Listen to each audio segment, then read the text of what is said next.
¿Cuántas veces nos hemos preguntado si lo que vimos fue real? Si en verdad alguien nos tocó, si hay alguien caminando por la casa sin que podamos verlo. Hay miles de historias, leyendas, mitos y relatos sobrenaturales alrededor del mundo, y estas son solo algunas de ellas. Mi nombre es Luis Martín, y esto es LM Terror Nocturno. Bienvenidos.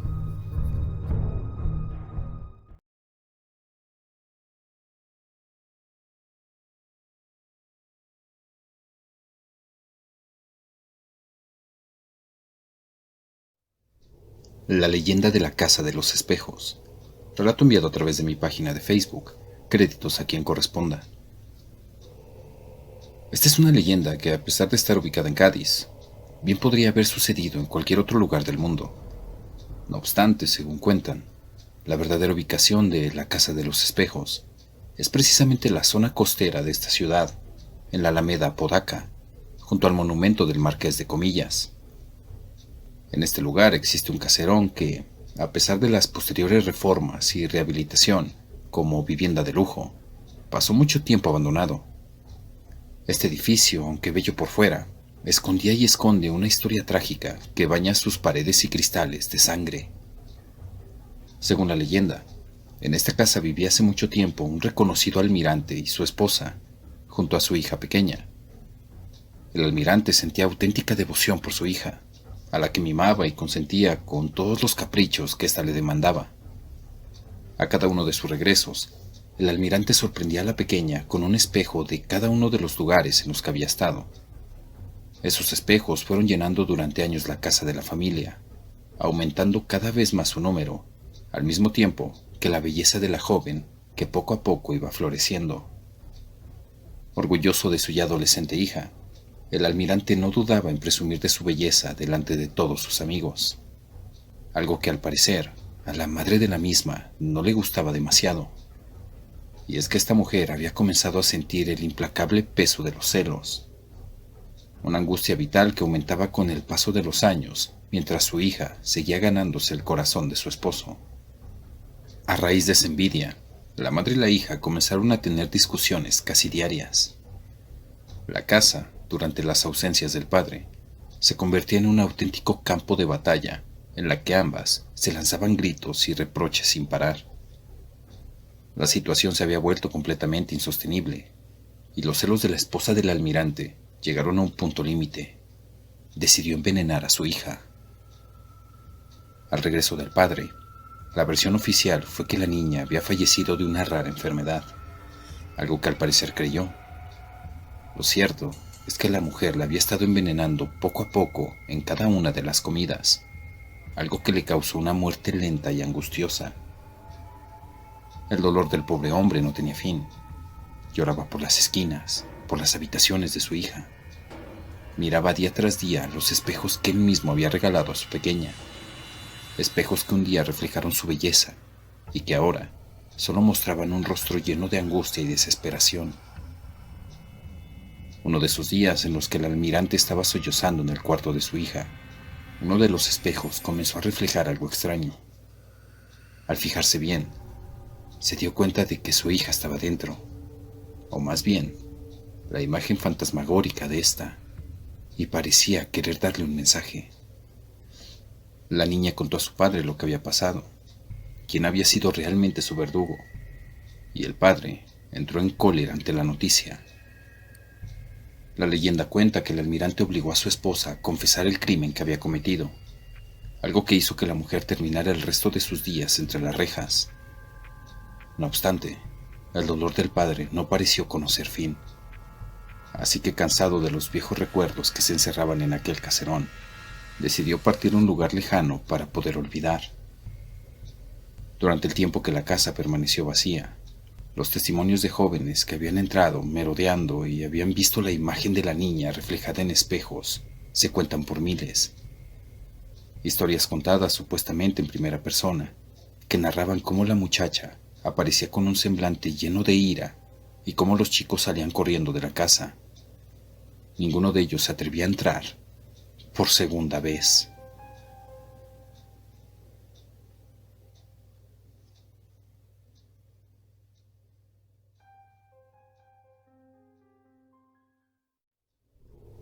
Aquella cosa que vi caminando. Historia compartida a través de Reddit. Esta es la historia de cuando hace unos meses, más o menos por el mes de marzo, estaba en casa de mi abuela, sentada al borde de la carretera con uno de mis primos. En el lugar donde vive mi abuela hay una pequeña colina que sube hasta una media pared de piedras que da con la calle. Y siendo las 10 de la noche, en un lugar en medio de la nada, ya que en aquel lugar solo hay unas cuantas casas en la vía, no había mucho que hacer. Así que mi primo y yo subimos a aquella pared para hablar de niñerías. Estaba oscuro, más que otras veces que he ido, ya que las luces de los faros se habían dañado, y hay muy poca atención en aquella localidad sobre esos temas, por lo que solo había un poste de luz a unos 200 o 300 metros aproximadamente de donde nosotros estábamos. No me gusta hablar de cosas sobrenaturales, más que nada porque me ponen muy nerviosa y comienzo a llorar. Sin embargo, estoy segura de que lo que vi esa noche no era humano, tampoco una especie de animal o algo así. Era blanco, sin pelo. Caminaba de un lado a otro como un pingüino en dirección hacia el poste, encorvado. Casi puedo jurar que solo era un par de piernas con una especie de cabeza pesada encima de las piernas. Hubo un momento en donde pareciera nuestra dirección, pero en realidad se alejaba. Y cuando logró estar completamente bajo la luz del poste, sentí un escalofrío por todo mi cuerpo, ya que hasta ese momento me estaba mintiendo a mí misma, diciendo que era un perro extraño. Era pelón, más que blanco, su piel era grisácea, como si nunca le hubiera dado el sol en su vida, o si estuviera sin vida. Caminó un poco más para allá y luego se desvaneció, como si la negrura de la noche se lo hubiera tragado. Aquella cosa solo estuvo unos 10 segundos en el trayecto de donde lo empecé a ver hasta el poste, para luego desaparecer. Pero eso fue suficiente para mí como para asustarme y creer que alucinaba. Me reí de forma nerviosa y le pregunté a mi primo si había visto a la cosa blanca caminando cerca del poste. Y de forma cómica me dijo que no, y que si yo estaba viendo cosas. Me sentí mal por eso y traté de olvidarlo, hasta que segundos después oímos ruidos raros.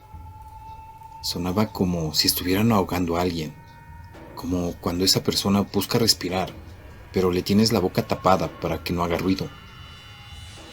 Eso me puso todavía más nerviosa, y mi primo dijo que debíamos bajar ya que lo estaban picando mucho los mosquitos. Bajamos corriendo, y una vez dentro, me miró nervioso y me dijo: yo también vi esa cosa, pero estaba seguro de que si hablábamos de eso, nos volvería a salir. No hablamos más de eso esa noche, hasta el día siguiente que le contamos a mi mamá. No era sorpresa, ya que donde vive mi abuela suceden muchas cosas extrañas, como cuando otro de mis primos vio a una niña parada a un lado de él mientras dormía, o como cuando tenía la sensación de que había algo detrás de una puerta que me observaba cada vez que iba a tomar agua en la parte de atrás de la casa, o cuando caían cosas en el techo de mi abuela y se oían pasos, y no eran gatos, eran pasos normales, como cuando alguien camina de forma lenta y tranquila. Esta es una historia real. Puede que cuente otras historias más adelante, como el día que conseguí un cuadro de una niña sin vida que jugaba conmigo en mi antigua casa.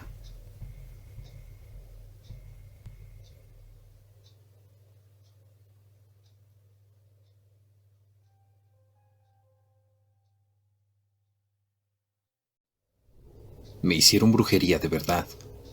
Historia compartida a través de Reddit por Luxury Dragon. No sé si sea de terror, pero acabo de vivir en carne propia lo que es que me hagan brujería, y la verdad estoy sorprendido. Fui a que me leyeran las cartas, y la señora me dijo tal cual como era mi vida, hasta desde antes que naciera, acertando a todo, y me describió a la persona que había hecho el trabajo. Y efectivamente, era de quien yo sospechaba que había sido. Su intención era dejarme infértil, y aunque no lo logró, sí me dejó mal por 5 meses. Me fui a hacer varias limpias, y sí me empecé a sentir mejor que con los medicamentos que me mandaban los médicos. La verdad yo no creía en eso de la brujería, pero cada sesión a la que yo iba con la chamana, me quedaba súper sorprendido por cómo ella sabía cómo era que yo me sentía, los problemas que tenía y los que tuvo mi familia, las situaciones que están pasando y cómo es que se podían solucionar. Y sabiendo que esas cosas sí existen, se me hace un poco difícil de creer cómo es algo a lo que casi nadie le presta atención, o por qué eso no tiene más investigación profesional, porque esas personas que se dedican a eso por lo regular no viven bien económicamente, porque hasta eso no me cobró caro. Pero yo iba tan escéptico la primera vez, que si veía que solo me quería estafar, yo me iba a levantar y me iría sin pagarle nada. Además de que, según yo, la quemaría en los grupos de Facebook de la colonia por donde vivo, para que nadie más fuera estafado. Si alguien tiene alguna pregunta respecto al tema, puede preguntar, ya que muchas veces cuando alguien pregunta sobre temas así, la gente solo se burla. Y en parte entiendo que es culpa de mucho charlatán que se hace pasar por chamanes reales y solo le roba a la gente el poco dinero que lleva. Y por lo regular, los estafadores son los que suelen cobrar más caro.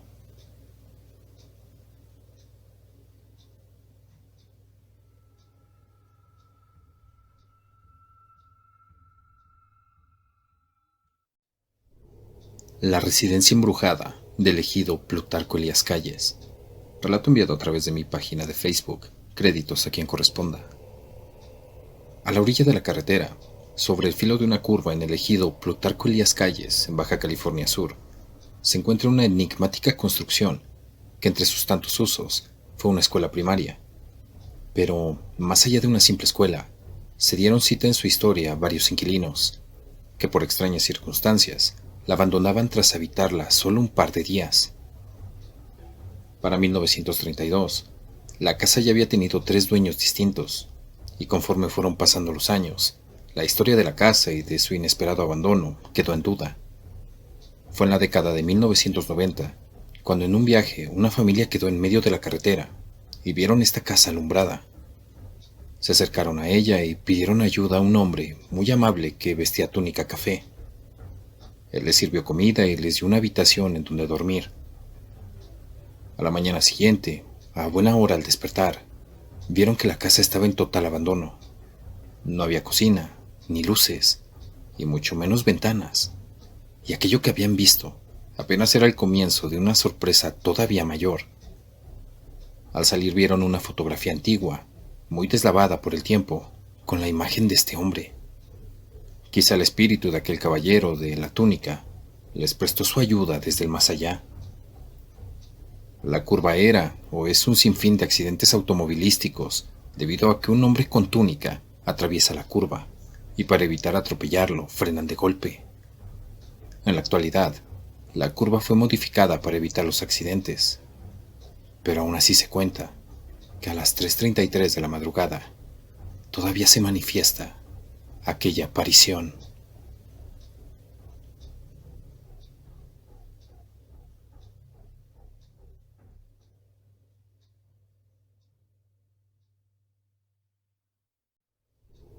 La Casa del Diablo. Relato enviado a través de mi página de Facebook. Créditos a quien corresponda. La Casa del Diablo se encuentra situada en un terreno baldío en el municipio de Guadalupe, Nuevo León. Se dice con certeza que han pasado infinidad de manifestaciones de malas energías y hechos trágicos a lo largo de los años, ya que en el lugar se hicieron pactos con seres del más allá por parte de sectas satánicas, y también alrededor de la casa se encuentran dibujados pentagramas en sus paredes. La casa era una residencia normal, como cualquier otra casa más del municipio alrededor de 1950, en la cual, después de algunos años, un padre de familia terminó con la vida de todos sus familiares en esa casa. Después de ese suceso, la energía negativa se puede sentir de inmediato, ya que al momento de llegar a la casa, el viento es muy fuerte y frío. Distintos programas han asistido a inspeccionar el lugar, contar un poco más de su historia y mostrar al público más de cerca cómo se encuentra por dentro. Y por si no fuera suficiente, en la parte trasera de la casa hay una alberca, en la cual hace mucho tiempo encontraron cuerpos y cráneos que habían sido utilizados para rituales satánicos, suficientes hechos para que la energía negativa esté presente por siempre. En el cuarto principal, que evidentemente pudiera ser la sala, se encuentran restos de veladoras, algunas prendidas, e incluso ropa con olor desagradable a putrefacción. Además de eso, en el mismo lugar se pueden percatar lamentos claramente evidenciados por grabaciones. Varias personas han acudido a tratar de limpiar de todo mal la casa, pero por más que traten, la presencia negativa está muy presente. ¿Y tú, conocías su historia?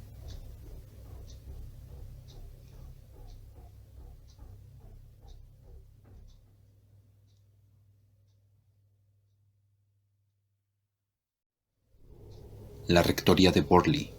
Relato enviado a través de mi página de Facebook. Créditos a quien corresponda. En la aldea de Borley, Essex, Inglaterra, fue construida en 1863 una mansión de estilo victoriano. La mandó edificar el pastor anglicano Henry Dawson Ellis Bull, quien se instaló ahí junto con su familia. En aquella etapa, aconteció el primer evento paranormal, el sonido de pasos inexplicables por los pasillos. Sin embargo, el registro más constante de fenómenos sobrenaturales comenzó con el siglo XX. En 1900, 4 hijas del reverendo Bull aseguraron haber visto el espectro de una monja, y los habitantes del pueblo reportaron la visión de un carruaje guiado por 2 jinetes sin cabeza. Para esta época, el rector ya había fallecido, y su hijo, Harry Bull, lo reemplazó en el puesto hasta 1928. A los siguientes habitantes, el reverendo Guy Eric Smith y su esposa, les tocó vivir las experiencias de forma más acentuada. Recibieron el cráneo de una persona joven envuelto en papel. Veían luces en las ventanas y escuchaban llamar los timbres de la servidumbre sin que nadie los tocara. Ante los sucesos, entraron en contacto a través del periódico Daily Mirror con la Sociedad de Investigación Psíquica Británica, fundada en 1882, para la indagación de fenómenos semejantes. El diario envió a un reportero y a Harry Price, experto que había desenmascarado a falsos médiums y charlatanes, incluyendo el caso de una exótica langosta parlante. Respetado en su época, Price indagaba las posibles explicaciones científicas de los presuntos fenómenos paranormales. El caso de la Rectoría Borley puso a prueba sus habilidades y acabó con su prestigio. Cuando llegó, los sucesos se intensificaron. En los espejos aparecían mensajes, volaban piedras y otros objetos. El matrimonio Smith dejó la rectoría en 1929 y Lionel Foyster reemplazó al pastor. Tras otros eventos similares, lo reportó a Price, quien abandonó su postura escéptica al declarar que el lugar estaba bajo el influjo de un poltergeist, nombre que se da a cualquier fenómeno violento producido por una fuente de energía no identificada. Llegó a declarar que se trataba del caso más auténtico de visita de fantasmas en los anales de la investigación psíquica. Los incidentes prosiguieron. El más sorprendente fue la posesión transitoria que sufrió Adelaide, la hija adoptiva de los Foyster, quienes terminaron por dejar la casa. Price, cuyo prestigio estaba ya en duda, la rentó un año junto con un equipo para seguir indagando. La medium Helen Glanville estableció contacto con 2 almas en pena, la monja y un personaje que se identificó como Sunex Amures. En febrero de 1939, cuando W. H. Gregson, nuevo inquilino de la propiedad, desempacaba, volcó por accidente una lámpara de aceite y la casa se incendió. Las indagaciones posteriores concluyeron que Price se dejó engañar por los testigos, exageró incidentes e inventó todas las pruebas.